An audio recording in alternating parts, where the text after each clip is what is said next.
So I did it. I watched all the Pabst. I can't even believe it.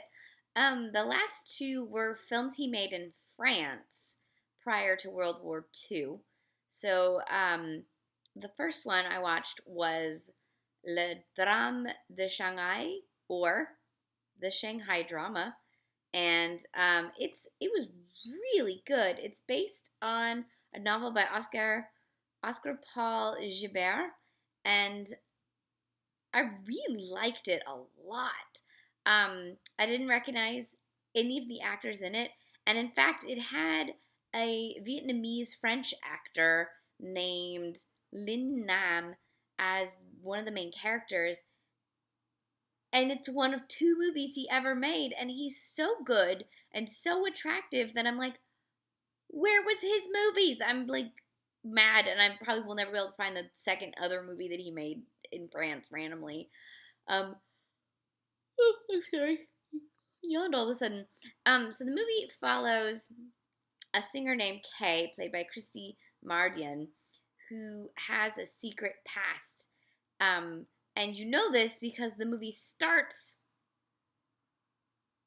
at a girls' school where one of the girls is about to, she's graduated, she's going to leave this girls' school in Hong Kong and go to visit her mother in Shanghai. And then it cuts to Kay singing, and you're like, oh no, this poor innocent girl's mom is this singer in this very bawdy, not great nightclub, uh, which then you find out her background is that she was part of this outfit called the Black Dragon, and a previous bad man, because it's always a bad man, got her, involved in this sort of syndicate. But when he died, she's sort of gotten out. She thought, bum bum bum. Obviously, this man returns. Her daughter shows up. Shenanigans ensue. Meanwhile, the Black Dragon, this crime syndicate in Shanghai, is having issues with this revolutionary group led by Chang, this actor that I enjoyed. And you get all of this sort of free China, Chinese Revolution,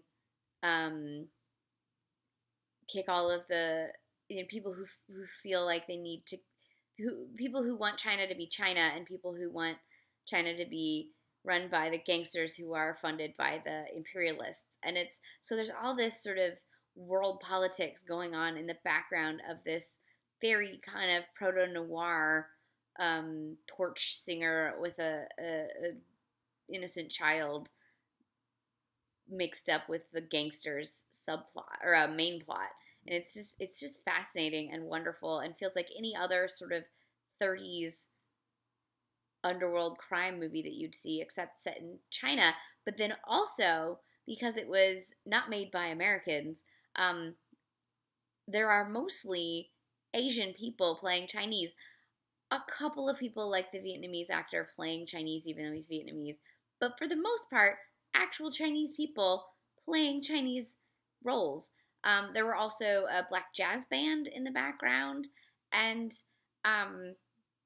just a whole slew of non-white characters that I thought was fascinating, even though the main story was around these white characters, mostly Russian immigrants who had fled from the Russian Revolution and wound up in China. It's just a fascinating movie.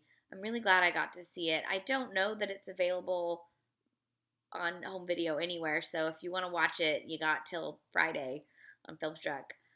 But definitely a really interesting piece of Pabst's oeuvre. So the next one I watched, he actually co-directed with his longtime editor.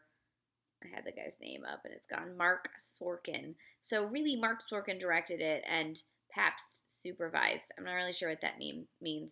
But the film is called Pasha's Wives, or L'Esclave Blanche, which means white slave.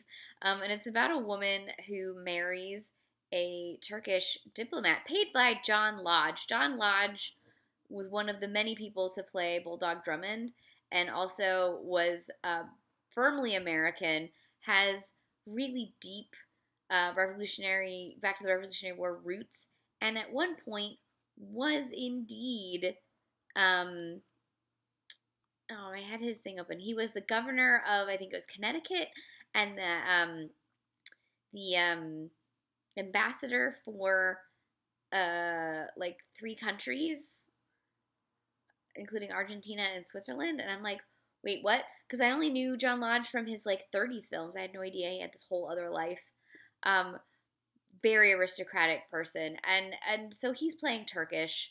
He's not Turkish. He's from New England, but other than that, the film was pretty good. Like none of the Turkish people are played by actual Turkish people. I'm pretty sure. Um,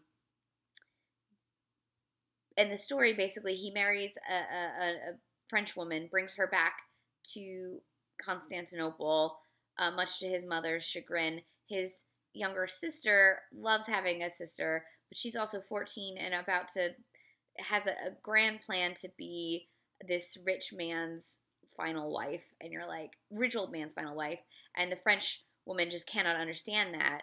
And then her entire marriage gets shaken up when the Sultan gives her husband one of his ladies in waiting as a second wife, and she's like, wait, what?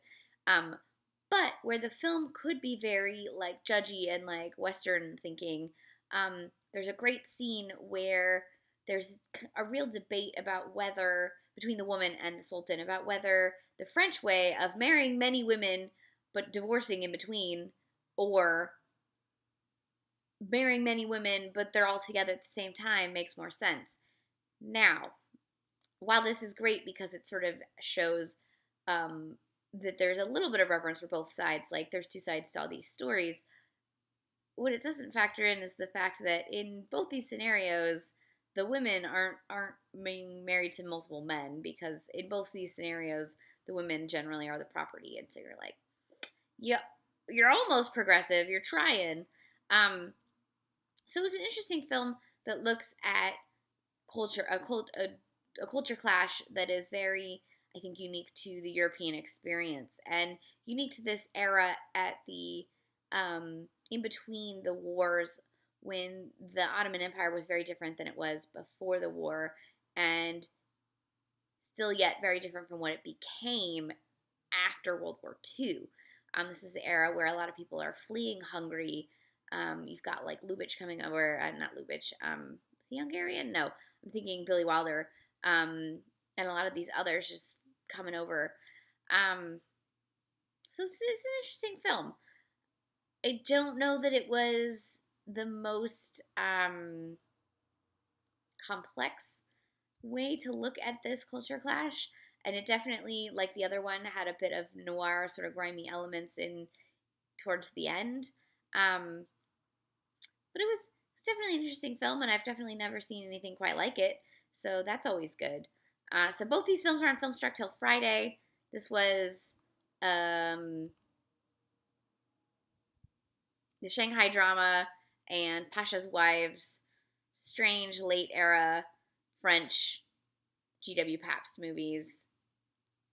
Pabst is amazing. I love him. Check them out.